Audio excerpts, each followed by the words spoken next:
Hello guys, how's it going? My name is Fozzen, and I have something to tell you guys. I am a weird Minecrafter. Alright, yeah, sure, maybe that is a little vague, because when it comes to Minecraft, you can be weird in a lot of ways, but the way I'm talking about is I have always been a very manual Minecrafter. I've never done much farms at all ever, but after today, you guys are going to have no excuse not to make a sugarcane farm in your world, because we have sugarcane farms of all sizes, and in today's Fozzen Vines episode, we are going to be reviewing just a couple of interesting ones that I thought I'd showcase. Now, of course, I will mention that these designs are not mine. They are just farms that I have found and discovered, and I will link all of the videos for each of these ones down below in the description, as well as the creators of them. But we are going to be going over some of the pros, the cons, the scale of these farms, and their efficiency, so you guys know which one is best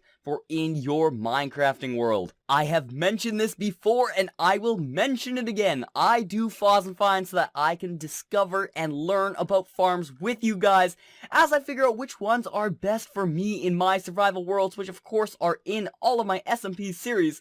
So if that is an interest for you guys, you can definitely check that out. But we are going to be popping out some signs. I love doing this, popping out some signs and discussing what exactly we are going to be reviewing about each of these farms. I built this foresty oasis thingy island so I could have a chill place to vibe with you guys while I chatted, but now I have no room for signs. I actually did end up finding a place for my signs, and they fit quite perfectly on that tree right there. But before we get into those and talk about what we're going to be reviewing, let's actually talk about what sugarcane can be used for anyway, because honestly, it is great for in the game of Minecraft. So of course you can turn it into paper, and that paper can be used for firework rockets.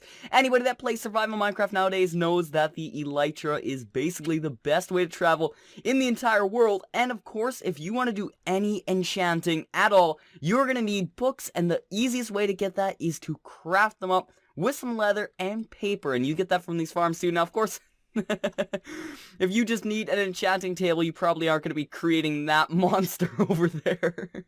But regardless, there are quite a different uses for paper and sugarcane in Minecraft. So like I mentioned, let's hop into these signs. So of course at the top we have the pros and the cons, basically what is good about each and every one of these farms, but also what is bad about them. Then of course we have the efficiency versus the plants, the space, and the resources, because of course we're going to be going into the rates and the drops of each of these farms, but the rates and the drops don't matter unless you're comparing it against something, and that will be the space that it uses up in your world, the resources it takes, and also the amount of plants you need to get your sugarcane in the end. Of course, there's also the usage. For example, I would have that little tiny one if I was only using some sugarcane every now and again, but if I wanted a massive amount of sugarcane, this behemoth over here is what I'd go with. Then of course the rates, like I mentioned above, and Fozzen's thoughts. Now that is just going to be my little bit of 2 cents right at the end, my opinion on these farms. Alrighty, and I have just put down my wonderful signs that we are going to be referring No, Fozzen, to the signs that we are going to be referring to, and this actually came out of my book. So I actually took down a book and recorded all of the details of each of these farms, and I felt like an inspector with my, my clipboard and all that. I'm the inspector of the sugarcane farms. And regardless, let's talk about this one right here. Now, this one was designed by JWhisp. It is a tiny little farm, and for expandability, you can make this infinitely large. You can have an entire wall of these if you are interested in. I wouldn't recommend it, but of course this can be expanded now over the course of 10 hours. Each of these farms I tested for 10 hours. This little unit made 168 sugarcane, which is 16.5 sugarcane per hour. And over here there are 5 plants, and this whole farm is 280 cubic meters. Now, if you guys didn't know, in Minecraft, each block is a meter. So it is a meter tall, a meter long, and a meter wide. And fun fact, you are actually a giant in Minecraft. You are 2 meters tall. Oh no, the distractions have begun. I gotta stay on track here.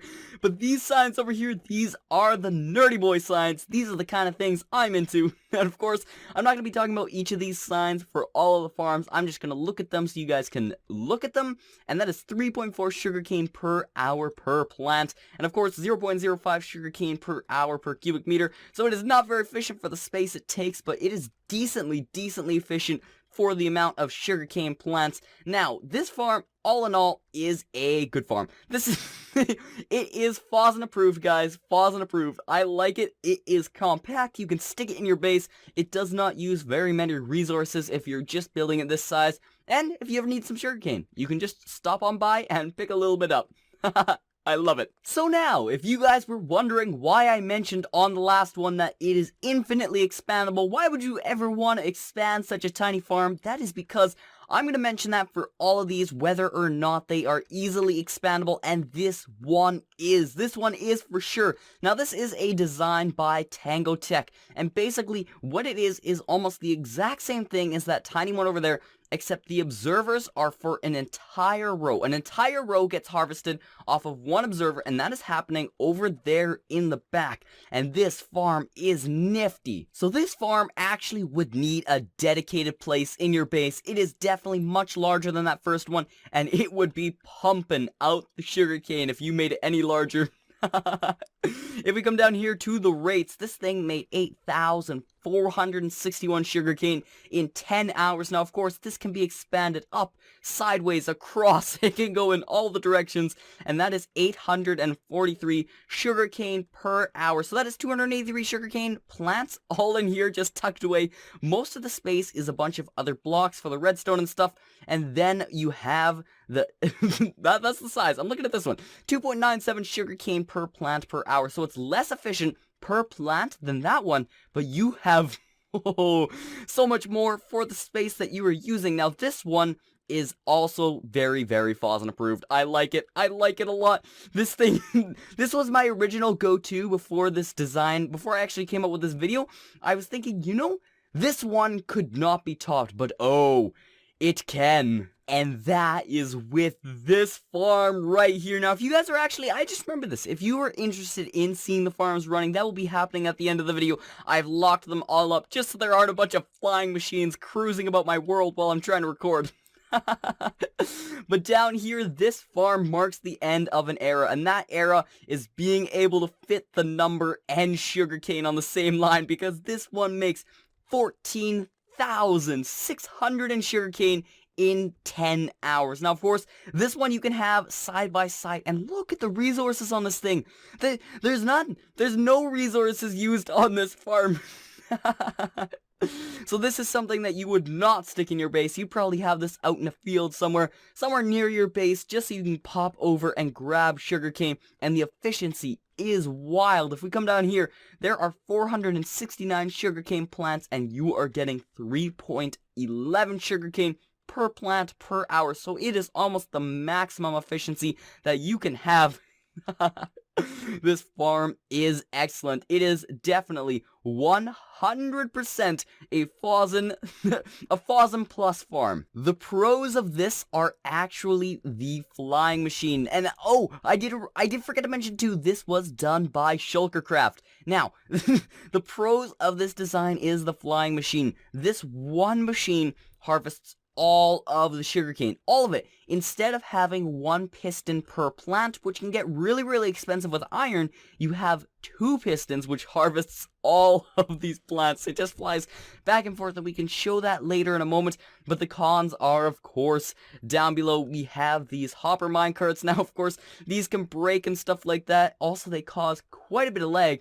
And also, if you unload these in funny ways, they can actually break. So that is, of course, a con. And the last, but not the least farm that is on our list to present is Mumbo Jumbo's Hermitcraft Season 7 Industrial. Oh, sugarcane farm. Now, this thing is wild. It is a long field of sugarcane. He even used sand, because why not? And down below are the rates. Now, this thing produced a whopping 32,000 sugarcane in 10 hours. 32,000 sugarcane. That is a lot. I don't know what you would need that much sugarcane for, but it did 3,200 sugarcane in each of those hours. Now, there are 1,904 sugarcane plants on this field. I'm going to call it a field from now. This is no longer a field. This is no longer a farm. It is a field, and it is 66,000 cubic meters. Now, this farm is immense, and this is where it loses a lot of points right over here. 0.04 sugarcane per plant per hour. That is even worse than the first one over there. And also, I was very surprised. This has 1.7 sugarcane per plant per hour. It has really, really low efficiency to some of those other farms over there. I mean, like, maybe it was just the luck of the draw, but 10 hours. That is some seriously durable testing. And this is my thought on this farm. This is not a Fozzen approved farm. I'm sorry, Mumbo Jumbo, he even mentioned it in his videos. He was not going for the most efficient farm. He was just going for a cool farm, and full points to you, Mumbo Jumbo, for that. This farm is wild. I love the way it looks. It is seriously cool, and this is an impressive build to have on any world. But the cons are, of course, that efficiency. You lose so much efficiency when you have it so huge like this. Having a tiny field over here like Shulkercraft did is very, very beneficial. You use one machine to harvest a whole bunch, but Mumbo Jumbo, I think, went for too much sugarcane on one harvest. So the way you would really go about using this farm is creating a huge dedicated area just for this farm itself. I mean, honestly, you could run this whole thing and make all of it, or just have two of these farms and you get basically the same rate. So, of course, this one is a little bit excessive when it comes to the efficiency, just because there is so little gain for having it huge, and this is why I give it a Fozzen thumbs down. Sorry, Mumbo. So, we have touched briefly on all of these farms, but of course we have not seen them working in action. Now, if this has helped you guys make your decision on which farm you want in your world, that is perfect. I'm glad the video could help, but if you are wanting to stick around to see some of the more analysis, the deep analysis that we are going to be going in on these things, that is excellent too. And I'm thinking we are going to be starting by analyzing the raw resources, basically what it costs to make these farms. When it comes down to the crunching of the numbers on these raw resources, and for the redstone parts, I'm not going to be counting things like, you know, glass blocks or the building blocks and stuff. I'm just going to be counting the stuff you need to craft these more expensive things like observers and stuff. And in this little thing, you need 50 cobblestone, 5 nether quartz, 39 redstone, 19 oak logs, 51 iron ingots, and 6 gold ingots. Now that's for all the redstone parts, the hoppers, the things like that, and that is what we're going to be comparing, and I believe I'm going to be able to create a chart for you guys for at the end of the video for all of these farms individually. While this guy right here was a little bit pricey for what it does, the Tango Tek one, this is where this one has its fall. It is so expensive when it comes to raw resources. All of those pistons in there, it just causes so many expenses. There are over 19 stacks of cobblestone in here. There's 20 nether quartz, more than 7 stacks of redstone dust. That's insane. Over 5 stacks of iron, over 3 stacks of oak logs themselves, and then 21 stone. Like, this one is getting a little bit expensive, but it does look seriously snazzy. So I mean, what's better, snazzy or cost? So Tango Tek's farm was very, very expensive. We do know that now. But this one right here is ridiculously cheap. Now, there are some different expenses, for example, the slime blocks, but all in all, this thing costs you 5 nether quartz, just under 2 stacks of redstone, 5 stacks of iron, 1 stack of oak logs, and 3 stacks of gold ingots. But other than that, this thing has no cost. It's ridiculous. So of course you do have to build the walls and stuff like that, but all of the cost is in those slime blocks right there, and then the rails down here. But geez, this thing is ridiculous because it harvests all of the stuff with those same pistons over there, saving you so many resources. And again, while there is no denying that this farm is seriously sick, it costs so much. Now this takes over almost 4 stacks of cobblestone for the pistons and the droppers and stuff like that, to 29 nether quartz for the observers, 31 stacks of redstone. 31 stacks of redstone for all of the parts, especially those redstone blocks for the rails down here. Then 11 stacks of oak logs, 36 stacks of iron. There's hoppers and there's so much stuff that takes iron. And 3 stacks of gold. So again, Mumbo's farm is taking a beating in this video. And with that out of the way, I believe there is very, very little we have to touch on before we can get a book and review all of these farms back to back to back. But I think that we actually need to turn these things on. We need to turn them on and see how they perform. But of course, I have realized that the best idea is probably going to be taking this into a replay mod recording and producing it like that. Both A, so you guys can see it in more than 1 frame per second. And also, just because we can get some cool angles of what's going on down below. So yeah, let's hit it. So JWhisp's farm over here, again, not very interesting. Of course, this is nifty if you want it just in a niche little spot in your base. But yeah, guys, it's just some pistons firing at some sugarcane once it grows, so... Quite simple on that one. Tangos though, ooh, look at Tango. So this man's farm is really, really cool. Basically the sugarcane grows up, and once the control one in the back, I suppose you could call it a control one, once that one grows up, then all the pistons go pa-chow and then punch it out. The sugarcane flows in those middle ducts right there, and it all gets funneled right to your collection system. Man, I love this, but you can just see how expensive it is with all those pistons and stuff.